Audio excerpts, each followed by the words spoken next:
So today we have XTC. Um, you played live last night here at Respectable Street. So, Terry, I'm told you were under the impression that the name of the club was a joke. That you did not believe you're coming to a club named after one of your songs. Is this? Absolutely. It's mind-boggling to think that anybody would do that. And I spoke to Rodney, the owner, last night, and he sort of gave me a little bit of an insight on it. And his mother told him not to do it. And I said, you should always listen to your mother. Rodney didn't on this occasion. He carried on with it anyway. But Respectable Street, you'll have to ask Rodney the reasons behind all that. I just find it completely bizarre because, I mean, it was never a single. It's, you know, it wasn't Hello, Hello by the Beatles, which is everybody knows. You'll have to ask him why he did that. After a third, It's a wonderful venue. Yeah. So I with the weight of the world on his shoulder, you seem to carry the show because all that burden lies on you. You're for the most part doing all the singing. You're now the only guitarist. What kind of changes are you having to make to step up? Some pretty drastic ones to be fair. I mean, the task. We just thought when Steve had to go home, we had a chat and we thought, look, what are we going to do? And then you're looking at people sending you messages on the social media saying, like 6 shows later, they're driving 200 miles or 300 miles to come and see us. What do you do when you're in that predicament? So we all agreed we'd carry on. Right. And so it was just a case of trying to get my head around how to make the guitar parts work. I was singing harmony, so I am a vocalist of sorts, and just stepped up, and luckily we had a prompter. So it looks like I'm trying to ignore people, but I'm not. I'm trying to read the lyrics. So at the same time, and it seems to have worked, I think, guys. Well, I can't sing. Well, oh, you can, you lie. Wow. I can't sing, so it certainly wasn't going to come down to me. And without Steve and Matt, you know, I said to the guys, I said, look, these shows are going to go on, even if I'm going to get there just in my underpants to make sure that it doesn't, you know. You wouldn't be the first. But they said, no, that's not going to be a good look. So they said, look, we'll come along with this. Yeah, I mean, Steve's doing a magnificent job. I mean, this was the day after. The guy left, he was ill, and all sorts of issues there. Steve, the next day, we never had one rehearsal. So he had the prompter, and I don't know anybody else on earth that could have done that. So is that what that extra wedge was up on the stage? Yes, exactly. we were talking about that. We're like, that's an odd place for an extra wedge. Well, the thing is, it's exactly right. It's because it served its purpose. It does. You didn't even know. No. Because I'm myopic and I've got the eyesight of a bat, I've got to have it at a certain distance because I wear bifocals, and if I move slightly, it just goes blurry. Right. So I have no choice. I've got to put it there. I wish I didn't have to, but I'd be looking at the floor otherwise, and people would think, "What's up with him? He's got a stiff neck." Oh, they would just think you're an emo band. And, probably. Yeah, just look miserable. Exactly. Yeah, wear a little more black, and I'll put some black makeup on. Exactly. My eyes, job done. It would be well suited in this club. Yeah, probably would be actually. So Matt, watching you play, and correct me if I'm wrong. Watching you play last night, you seem to have a jazz side about you. Is that a fair statement? That's a fair statement to make, definitely. Yeah. Yeah. You never told me that. It shocked me out. No, I love a bit of jazz. You know, I've played quite a lot of jazz over the years, to be honest with you. I'm not a proper jazzer though, you know, like some guys, but a bit of Miles Davis and all that, and the walking lines and what have you. Yeah, definitely. Interesting you picked that up. He's making notes now. Like, I'm a huge fan of XTC. I had their albums, and you know, I loved them. And Terry's one of my heroes, and I will say it on air, but he doesn't believe me, but it's true. He's one of the most iconic drummers in my list of top 10 you could ever have. And he phoned me up, and it was like, I'm talking to Terry Chambers here. What is going on? So, in answer to your question, it was the most bizarre set of events, and circumstances that, like, four worlds colliding. And I've ended up here, and I only stay here now because I've got like Stockholm syndrome. My captor, I'm sort of, I love the man now, so I'm staying even though I'm under duress. So, Terry, I'm going to come back to you for a second. Watching you last night, your kit has seemed to have changed and matured over the years. You're up to 3 toms plus a floor tom plus 2 snares, and your typical arrangements of cymbals, which is quite a bit larger of a kit than you had through the 70s and 80s. And I also notice in your playing, you do seem to ride those toms a lot more than you used to. Yeah. I mean, we're playing material from albums that I didn't originally play on, as well as the stuff that I did play on. And in order to do that, you've got some high end, some low end. If I could sort of, the guys know this, and especially John Plank, who's over there, their sound guy, and loading this stuff in and out, I would sooner do it with a 3-piece drum kit like Charlie Watts. Unfortunately, the material that we're playing involves different dimensions or whatever. In order to sort of like give a reasonable duplication of the 20 odd years of recorded material, you wanted to try and sound something similar to what was on the record. Not identical, obviously, but and a lot of those things are sort of the configuration of the kit is such that it's easier for me to play that way. For instance, if I'm doing a shuffle, which in King for a Day, which we did play last night for various reasons, it's easier for me to do it that side. That's just the way I am. And other stuff is easier that way. So it just makes life easier for me having those things there. And it also makes it easier for John, I think, but he'll have to, so that he's got something that's sounding a little bit closer to what we want, without having to say, oh, he's playing this now. Now I've got to turn this drum from this into this, if you understand what I mean. From a deep sound, I've got to try and move. So it's just trying to make life easier for everybody, not only for myself from a playing point of view, but trying to duplicate what was originally done on these songs here without too much messing around. I was looking for something a bit more existential. Instead, I got because it's easier.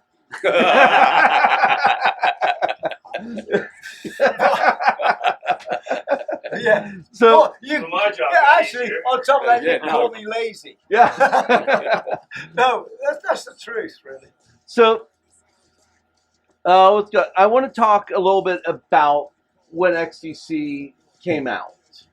So we're talking October 7th, 1977. You guys released a 3-song EP.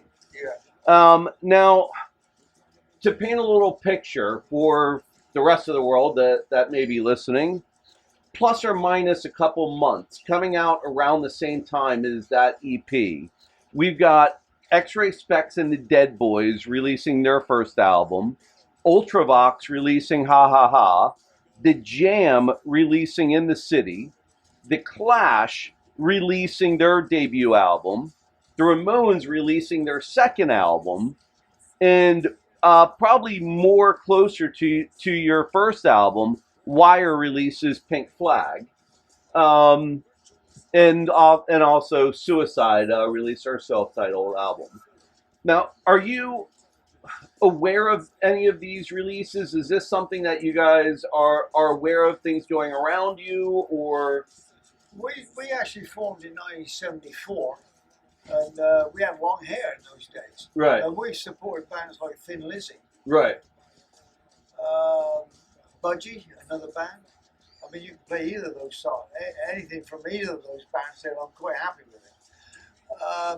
But the music business changed. You know, suddenly there was, I don't know, England itself was sort of going through a bad period. There was sort of like not a recession; it was more or less really a depression. Right. And you know, the kids were revolting and repulsive, And still are. and still are. And you know, this seemed to be a thing because there was a thing where lots of bands around that period of time in the mid '70s, like Queen, um, Pink Floyd, Yes, Deep Purple, all that.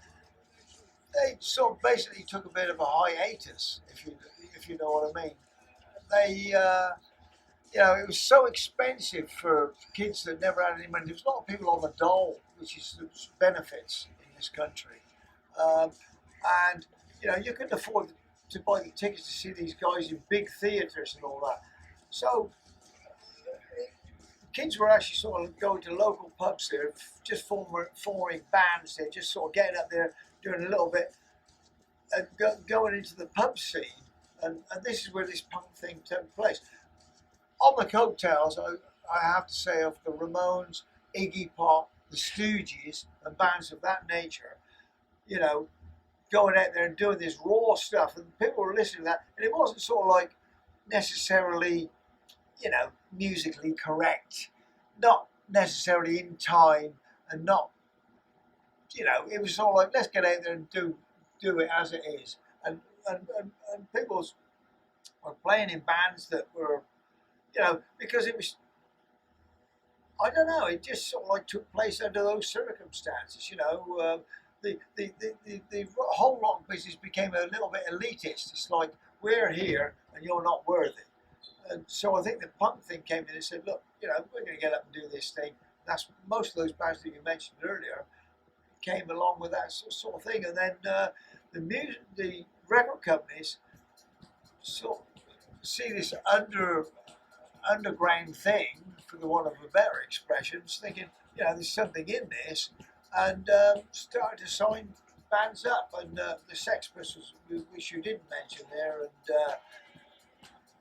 That's further down my oh, notes. is it? Yeah, okay, yeah, we'll get to that. Thank you for jumping ahead.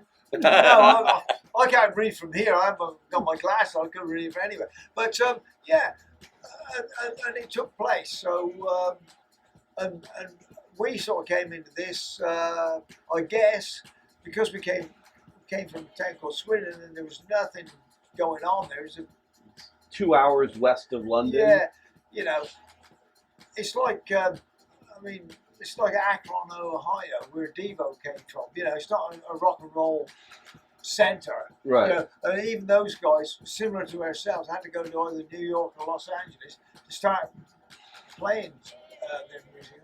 That's what we did in 1974, really, is go to London there, because it's a more bohemian type of place to live. Swindon is a one-horse town, as Akron is, I guess. Right. You know, you're not, you have to go to the mountain. You're not going to bring the hammer to the hammer's going to the mountain, if you understand what I mean. You know, you got to go where it's at, and that's what took place. Now, a couple months later, in January, you guys released White Music. And to me, that album it's a bit of insanity. Looking at 3 songs in there in particular. Yeah, if we look at Dance Band and Do What You Do, they both have like a ska feel to them. Months, actually 2 years before the Specials and Madness released their album.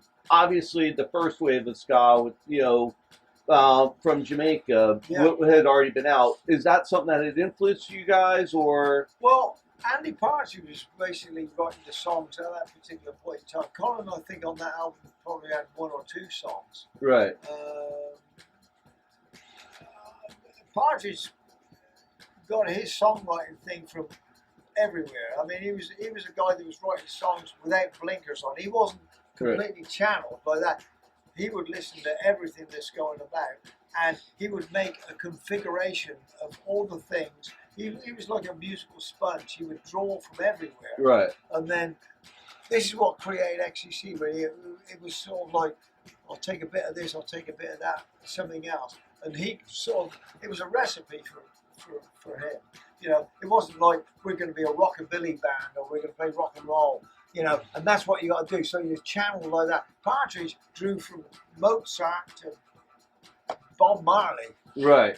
So Mozart to Marley? Is that, Yeah, well, I don't know. Marley, I'll be Anyway, yeah, you know, so I mean, the man, he was incredible in that sense, and I think that's really what created this thing. And Colin and I, and at that particular point in time, Barry Andrews. I mean, we used to call him Itchy and Scratchy, Colin and I, because Partridge would be doing this, and Andrews would be doing this sort of stuff. Itchy and Scratchy, you know the thing.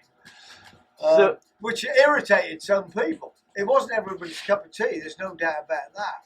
But Colin and I sort of managed to sort of like have some sort of bass there, bass and drums, holding this thing together, and this stuff was going over the top. And it made it a little bit different to everybody else. And I think that's what got us a record deal, really, is the fact that we weren't exactly the same as all those other bands that you mentioned earlier. Because a lot of them were, and especially the fact that we didn't come from London anyway. These guys were going to see other bands and all that, and everybody seemed to be following the same path. We were a branch going out of there because we weren't from that area, so we sort of like just drew on fresh air and. That's kind of why I said this album to me was a little bit of insanity. Yeah. So we take those two It was songs. risky. We take those two songs. They've got a little bit of a ska feel to them, Yeah. but then we go to probably the craziest Bob Dylan cover ever, which is you know, yeah. So I mean, that to me is more of a proto-punk song along the lines of MC5 and the Stooges. Yeah. And then we also have Science Friction, Yeah. which going a completely different direction, you know, with the monotonous, you know, Yeah. key in the beginning is like a krautrock song. Yeah. Oh, you know, which to me, that's why I say that whole album was a little bit of insanity. There's a little bit of this, a little bit of that, a little bit of that. To your point, I think Andy Partridge probably thought, I don't know, you have to ask him if you ever get the opportunity to do so. You know, threw all these things out there, and he wanted to know what sticks. right? You know, and like record companies are all about singles. Now, we never had a single off of that thing there that was successful, and record companies are all about, you know, we at that point there we signed a 6-album deal at the same rate, which was, I mean, we haven't probably got enough time to go into all that stuff, but It's yet another story of the music mate, industry. we could be here all night doing Right. that. But record companies are they're a business, Right. and they invest in something Buy like anything low, else sell that high. has to sell. Now there wasn't a single on that album that was, we released Statue of Liberty, I think. It never got played on the radio in England because the BBC disliked the line, I sail beneath her skirt, or something of that nature, which is all about the Statue of Liberty, which obviously everybody knows is stacked in New York. I mean, it's Yeah, I think it's 2 albums later nonsense. before you guys have a Yeah. hit, which would be Making Plans for Nigel. That'd yeah. be, I think, 2 albums later. Yeah, that's right. Around 80. That was the last chance saloon for us, because Virgin Records had the option of, you know, kicking us out if we didn't get a single. So the pressure was on about getting a hit single. We'd already released 2 albums by that time. No single in there, despite, you know, as you say, the diversity of some of the songs that were on there. Partridge was sort of like chucking that out and seeing what sticks. Nothing stuck. Nothing was played on the radio. and the record company was getting very nervous. Right. You know, despite the fact that we were probably one of the busiest touring bands around at that point on. So we were doing our work. It just wasn't hitting the spot because it never got the radio play. Well, and despite the fact that perhaps people didn't want it. You know, that's an option too. So yeah, I mean, when it got to the drums and wires thing, we changed record producers because Virgin wanted them. We did our first two with John Leckie, who was a good friend. Leckie could only record what we were playing. Right. So if it wasn't a hit single, it wasn't his fault. He could only record what the hell we were doing. So when it came to the drums and wires thing, Colin came out with a song called "Making Plans for Nigel" that was recorded by Steve Lillywhite and Hugh Padgham. And I don't know, it sort of managed to hit the spot at that point. Now I'm gonna switch gears a minute and come back to XTC with an E. Yep. Do you guys have any pre-show rituals or superstitions? Or I see Matt chuckling. There's got to be something. Press ups. Yeah, This one. Yeah. Matt does 20 press ups. They have a press up competition Really? between. Yeah. I don't know. Between him and John, who's the sound guy. And if anyone that I'm going to be in a trench with, it's going to be that man. And Kai Chambers, which is Terry's son. Yeah. He was tour managing for some time, and these two guys, they're just incredible people. Really good people. Yeah, my go-to guys. So who can do more press ups? Matt. Yeah, Matt.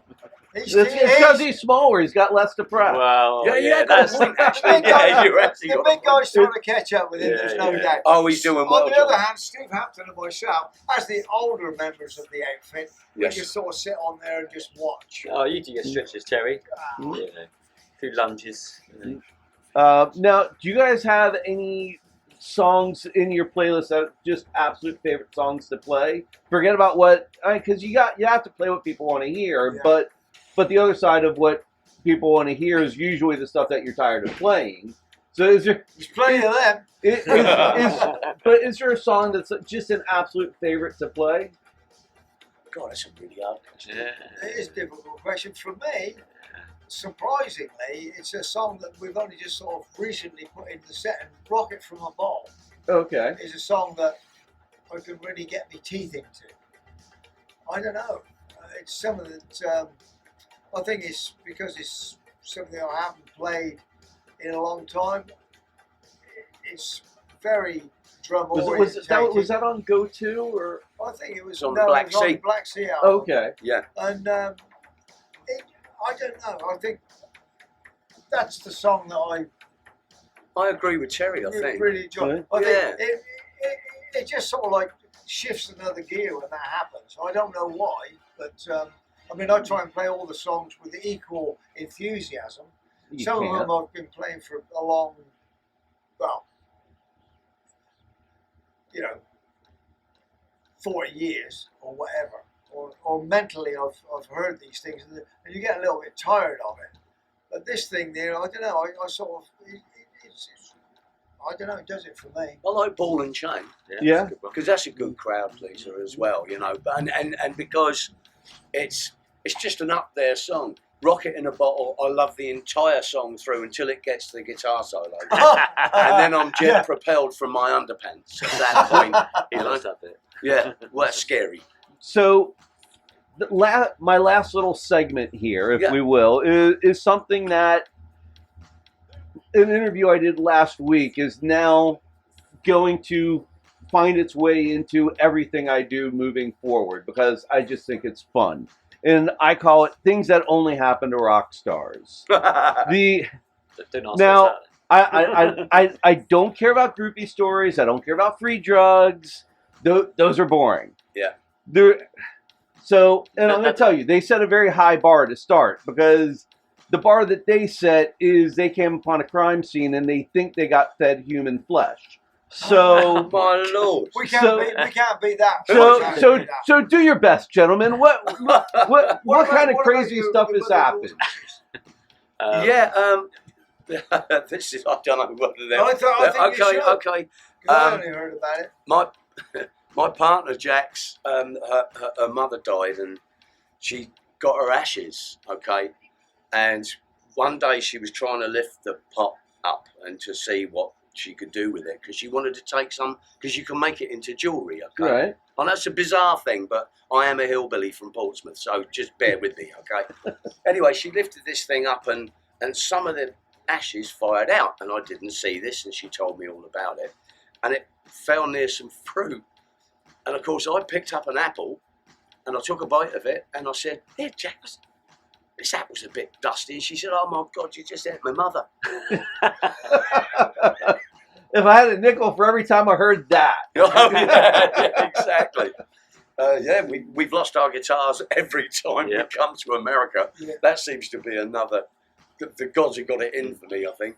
Yeah, there's about that really, and we ruined a film shoot in Vancouver. That's true. Drove through a film shoot. Yeah. We drove onto their sets. Yeah, Cuts. Mr. Plank should be talking about that, because Yeah. he's the driver. He's the one that drove onto the set. Yeah. You guys were Exactly, innocent. Yeah. It was, Bystanders. and it was Quantum Leap. Actually, was the movie that they were doing. They said, "You Yeah. just ruined the shot," and John was only driving around the back of the building that we were going to load into. It was what was the name of that place, Steve? It was the Rickshaw Theatre.